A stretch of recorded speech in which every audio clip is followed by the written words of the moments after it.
Hey everybody, this is DM Mike, and this is it. This is the Postmortem of Dragons of Icespire Peak, the essential kit from D&D 5th edition. One of the box sets that helps, I think, new DMs and new players kind of learn, the essentials, the game itself.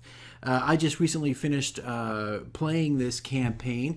I'll put a few stats up here. These have been slightly altered from my last campaign diary. Kind of, crunch the numbers one more time. Nothing really major.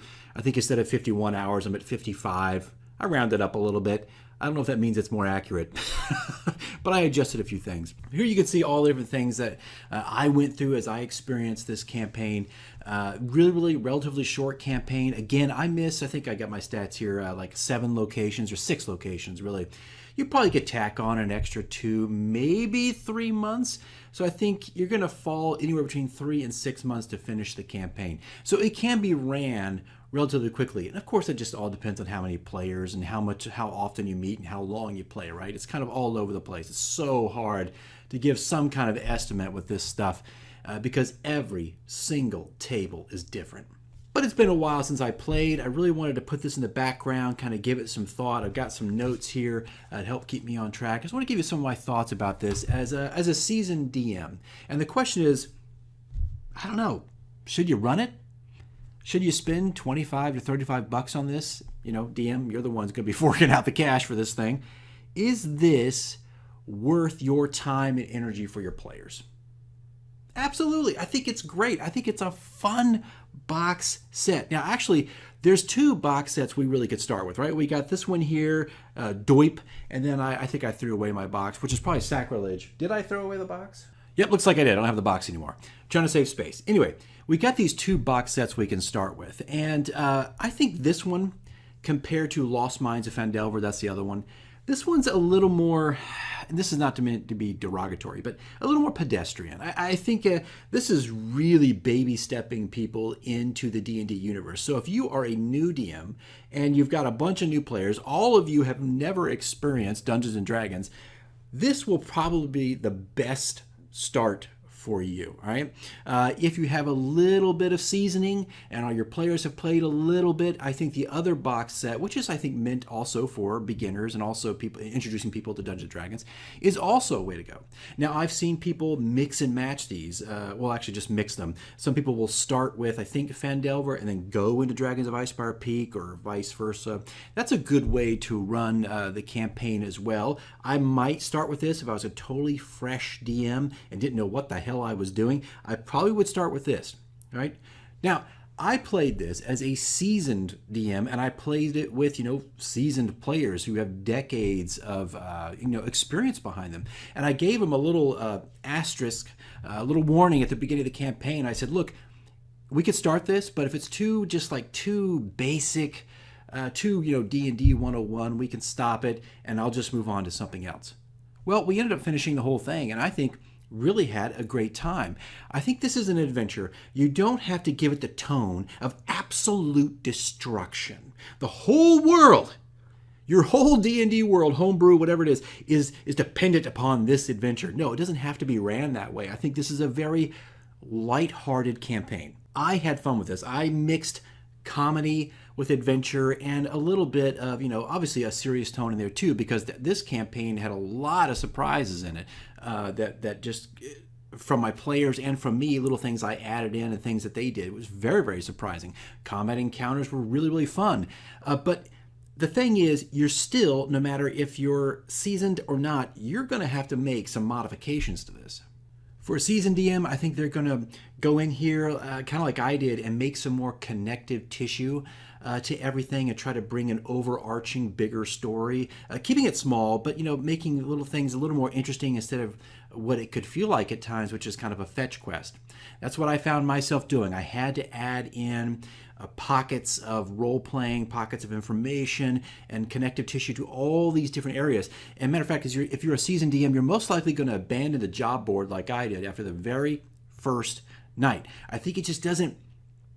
I understand why it's there, and I think that's really for a very true, honest beginner who's never done this before, if you're a seasoned DM, I would say just get rid of the job board and just kind of have things organically be crafted and unfold the table, kind of like how I ran it. Just a suggestion, of course, not the way you have to do it.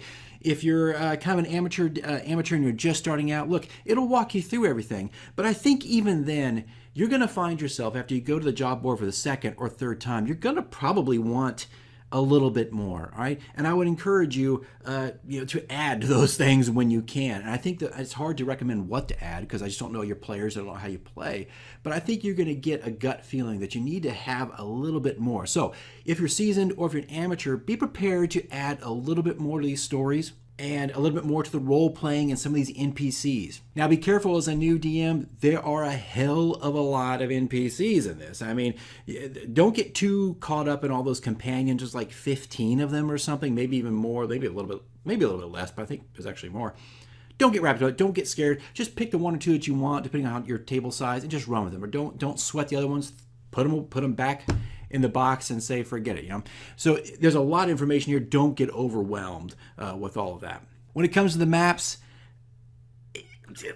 there's nothing here. I mean, right? I mean, I think there's, well, now I don't remember. Yeah, okay, you got the two foldouts. You got the Fandolin map and, of course, the Sword Coast. Again, they're serviceable, but most of your maps are going to come online, right? Don't forget, when you pick this up, you do get a D&D Beyond code. You'll get the entire set on their site, so you get access to the maps, the creatures, all of it, just all in digital format, right? Don't forget that. That's probably going to be very valuable if you're running a virtual tabletop. It's a quick way of downloading all those maps and putting them into Roll20 or putting them into Tabletop Simulator, or whatever the heck you're running. There's so many things now. If you're running it on the toaster, you'll be able to bring that stuff into the game. But for a seasoned DM, I kind of went back, and one of my rules or the goals in this campaign was to not mess with the maps. I was going to just try so hard just to run it as is. But you're going to find that the maps are sometimes ridiculously too big. There's a lot of empty space, a lot of empty rooms, a lot of nothing, room after room after room after room, and a lot of these areas are going to feel really, really redundant. So I think a seasoned DM, hey, and if you're an amateur DM, I recommend, look, cut out some of these locations, cut out some of these maps. I don't know if it's a better idea to fill these rooms with things because there's an awful lot of them. And I think your dungeon crawls are going to drag, and it's one of the reasons why I cut and nixed a lot of content from the adventure. I would highly recommend picking up Dungeon Draft. They don't know me. They don't know I exist. I'm not affiliated with them at all, sponsored or anything like that. But I went ahead and ended up touching up, I think, every single map, recreating it from the ground up, especially if anything, make a fresh new Fandolin map. I think you're going to find that little tiny map with, it's pretty, but you're going to want, I think, interiors. You're going to want to expand on that a little bit more, show the housing, show the development, because you're going to be running this for a very long time, and people are going to keep coming back to that same location. I started out, again, with a map that came with this, and then after about a month, maybe 4 or 5 weeks of actual game time, I said, no, I'm going to Dungeon Draft, I'm going to make it custom. And you can see that in my campaign diaries what I did. But I ended up going through and changing everything. Be prepared to add new enemies and take out some. I was doing that pretty constantly through this thing. And again, I nixed a lot of locations. The things do repeat and they become a slog. So just be careful of that. What to edit and cut, I don't know what to tell you. Like, for instance, I cut out, Mountain's Toe quests. It just, I don't know, just wasn't exciting, and it was a huge dungeon and not a lot happens there. It's all going to be up to you, but just be prepared to replace a lot of enemies. Dragon, everybody who's played it, I think, has always had to increase the HP and the AC of the dragon. Everybody's had to increase the HP and the AC, well, not usually AC, but HP of the enemies or replace them outright.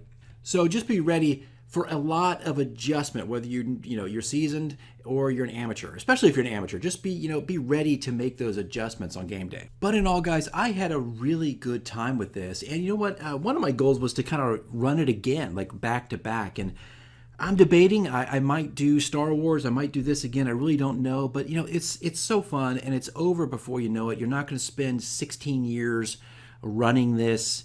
I think it worked great for 4 players. I think I had that on my stats. 4 players, it worked really fantastically. I had such a good time.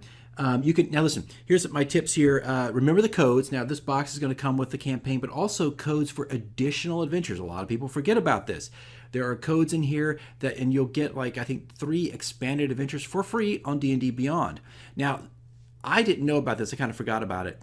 So you can integrate those 3 if you want to prolong this and keep it going. You can integrate those 3 pretty early on. Those 3 additional adventures or 2 additional, whatever they are. You can integrate them early and kind of make this go a little bit longer. So maybe you could stretch it to a year. So, there's potential for bloat. Also, I recommend joining the Dragons of Icespire Peak DM's Facebook group. I think that's the actual title. I'm in there. A lot of people are in there who are running it and who are running it again and again and again. I have quite a few things in there. Also, a lot of my maps that I recreated have been posted in that group. A lot of the audio I designed. I think I designed 27 audio tracks for this adventure. A lot of it box text. But I have probably 2 or 3 in there that you probably could use that open the adventure, a very cinematic approach to opening the adventure that might be useful to you. And those you can find on my SoundCloud. There's a whole playlist dedicated to Dragons of Icespire Peak. And honestly, don't worry about, if you're a new DM, don't worry about trying to hit every single location. You're going to find that these locations are really spread out in the map. Some of them are only connected to the tiniest of rumors. And your players are probably going to forget about them. Don't sweat that stuff. Look, just stick, if anything, at the beginning to those major beats, those first 2 job boards, like the first 3 quests in each section. Those are pretty important. Those will kind of get the ball rolling. And I think everything else will kind of naturally fall into place. But in the end, I had a lot of fun with this. And I think if you're seasoned or an amateur, I guess those are the 2 words today. Drink every time you hear those. I think you're going to have fun with this. Just be aware, whatever camp you fall in, you're going to have to do a little tweaking, a little connective tissue when it comes to, I think, the story elements. But, the great thing about it, it's short, it's sweet, it's concise, and it's just not going to take you a decade to get through. So that's it, guys. I hope that kind of convinces you if you should run it. I think you're going to have a lot of fun. It's going to be great for those first beginning adventures, or if you plan on maybe starting here and then going through every book in the that Wizards of the Coast has released. Hey, it's a good way to start. I'd recommend maybe starting with this one or Lost Minds. One of the 2, not going to hurt you no matter what you start with. All right, guys, I hope that helps you make a decision on this. If you got any questions or comments, just leave them down below. Otherwise, hey, don't forget your codes. Download the extra adventures. Go to that DM's Facebook group. Check out my SoundCloud. All that stuff there to help you. And I think you'll have a great time. All right, guys, see you in the next one.